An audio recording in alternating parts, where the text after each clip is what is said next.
എല്ലാ മാന്യ പ്രേക്ഷകർക്കും ഒരിക്കൽ കൂടി അറിവിൻ്റെ ലോകത്തിലേക്ക് സ്വാഗതം. അപ്പോൾ നമുക്ക് ഇന്നത്തെ ചോദ്യത്തിലേക്ക് കടക്കാം.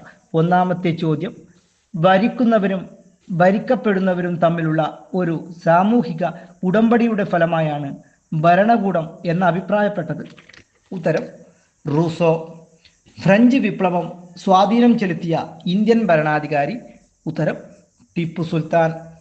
ഫ്രഞ്ചുകാരുമായുള്ള സഖ്യത്തെ തുടർന്ന് ടിപ്പു സുൽത്താൻ സ്വീകരിച്ച പേര്? ഉത്തരം: പൗരനായ ടിപ്പു. ഫ്രഞ്ച് വിപ്ലവത്തിൻ്റെ ഓർമ്മയ്ക്കായി തൻ്റെ തലസ്ഥാനമായ ശ്രീരംഗപട്ടണത്ത് സ്വാതന്ത്ര്യത്തിൻ്റെ മരം നട്ടത്? ഉത്തരം: ടിപ്പു സുൽത്താൻ. നെപ്പോളിയൻ ബോണോപാർട്ട് ജനിച്ചത്? ഉത്തരം: 1769 ആഗസ്റ്റ് 15. ഈ വീഡിയോ നിങ്ങൾക്ക് ഇഷ്ടപ്പെട്ടെങ്കിൽ സബ്സ്ക്രൈബ് ചെയ്യണം, അതുപോലെ തന്നെ പരമാവധി ആളുകളിലേക്ക് ഷെയർ ചെയ്യണം. അടുത്ത വീഡിയോയുമായി വരുന്നത് വരെ നന്ദി, നമസ്കാരം.